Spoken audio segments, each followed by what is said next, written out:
Donc par rapport à la précédente version, déjà on a des bordures beaucoup plus amincies, donc qui fait un produit qu'on a un produit beaucoup plus compact, également plus fin. Donc là on est sur un produit qui fait 7,9 mm d'épaisseur, vraiment très fin, également léger puisqu'il fait 535 grammes en version Wi-Fi. Et ce qui est nouveau, c'est notamment cet effet de matière sur un écran donc super clair LCD, donc de 10 pouces.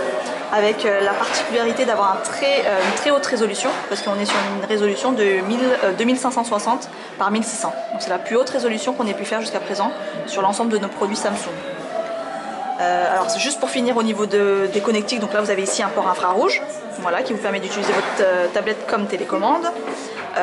Ici vous avez donc 16 ou 32 Go de mémoire interne avec la possibilité de rajouter une carte micro SD jusqu'à 64 Go. Ici la connectique, donc c'est de la micro USB, c'est USB 2. Voilà, les haut-parleurs, donc vous en avez de chaque côté avec la prise jack qui est ici sur le côté. Et bien entendu le fameux S Pen qui est ici logé. Voilà. Donc là vous avez le S Pen. Donc justement en parlant de S Pen, donc je vais vous montrer les nouvelles fonctionnalités qu'apporte la nouvelle tablette.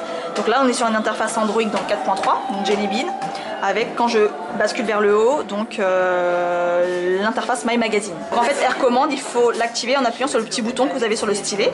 Donc j'appuie sur le bouton et j'approche mon stylet de l'écran. Et là donc j'ai un petit volet qui s'affiche. Donc c'est 5 fonctionnalités que je vais vous passer en revue. Donc Action Memo, en fait vous permet de prendre une note et de la relier à une action. Donc par exemple si j'ai noté un numéro de téléphone, donc par exemple ici Paul, donc j'ai son numéro de téléphone, donc je la relie à une action. Donc là il va me proposer les différentes possibilités et donc là je vais faire ajouter un contact.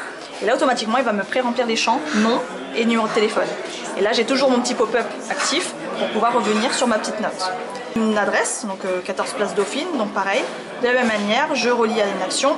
Cette fois-ci je vais sélectionner le mode carte. Et là automatiquement il va me renvoyer vers Google Maps. En fait Scrapbook c'est un agrégateur de contenu. Vous allez pouvoir en fait retrouver à l'intérieur tout type de contenu. Donc vous allez pouvoir par exemple détourer un article, détourer une vidéo YouTube. Donc là si vous souhaitez organiser un voyage, vous allez pouvoir recentrer à l'intérieur de votre album tout le contenu lié à votre voyage, que ce soit des vidéos ou du texte ou des articles. La vidéo est enregistrée sur la tablette ou c'est le lien? C'est le lien qui lie en fait directement depuis album. C'est capture ici.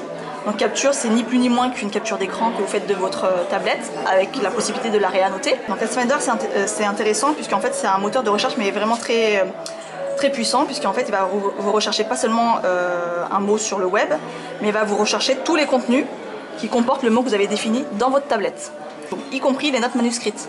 Donc il est capable de reconnaître mon écriture, Samsung ici, et de me la ressortir au niveau de ma recherche. Donc là j'ai mes albums, j'ai mes applications Samsung, j'ai mes contacts avec Samsung, voilà, tout Samsung, musique, recherche web, etc. Les applications flottantes, donc Pen Window. Donc là je vais pouvoir tracer une fenêtre, par exemple, et automatiquement je vais pouvoir ouvrir des petites applications. Donc par exemple ici calculatrice, et je peux ouvrir comme ça autant de fenêtres qu'il existe d'applications. Donc là j'ouvre une deuxième page internet. Donc là comme vous le constatez, voilà, je gère mes fenêtres comme je pourrais le gérer sur un ordinateur. Donc j'ai une page web, j'ai une calculatrice, je peux les redimensionner, je peux les passer en full screen. Je peux également les réduire, donc quand je les réduis, ça passe en fait la fenêtre en petite bulle, comme ça. Page vierge, donc là je reclique sur glisser déposer. Hop, je prends avec mon S Pen, je maintiens et là je glisse et je dépose. Là je vais pouvoir directement réannoter ma petite note directement. Donc l'autre nouveauté également dans le partage d'écran, c'est que je vais pouvoir enregistrer le duo d'applications que j'utilise le plus souvent. Quand je fais OK, par exemple ici Galerie S-Note, automatiquement il va s'afficher ici, donc j'ai un raccourci Galerie S-Note. Maintenant je vais pouvoir ouvrir une même application 2 fois. Donc, par exemple ici j'ai une discussion Hangout avec un ami, là j'ai une deuxième discussion avec un autre ami. Donc je peux vraiment faire 2 choses en même temps. S-Note a été en fait revu et repensé au niveau de l'interface déjà. Donc là vous avez la possibilité de paramétrer comme vous le souhaitez vos différentes couvertures. Donc si vous souhaitez prévisualiser les notes, il suffit de glisser vers le bas. Donc là je peux voir directement les notes que j'ai à l'intérieur. Gérer avec un mot de passe tous les notes que vous souhaitez confidentielles. Et là, hop, dernier point, vous avez, quand je crée une nouvelle note, vous avez de nouvelles fonctionnalités comme par exemple Easy Chart qui sont assez intéressantes. Par exemple quand je sélectionne par exemple un graphique, je vais également pouvoir le faire à main levée. Donc voilà, juste avec mon S Pen, j'ai juste à tracer un trait, automatiquement il me crée mes différents voilà, segments. Et si jamais je veux plus de précision, j'ai juste à cliquer sur le chiffre, je fais un modifier, donc là je veux pas 14% mais je voulais 20%. Voilà, automatiquement il me l'a changé en 20%.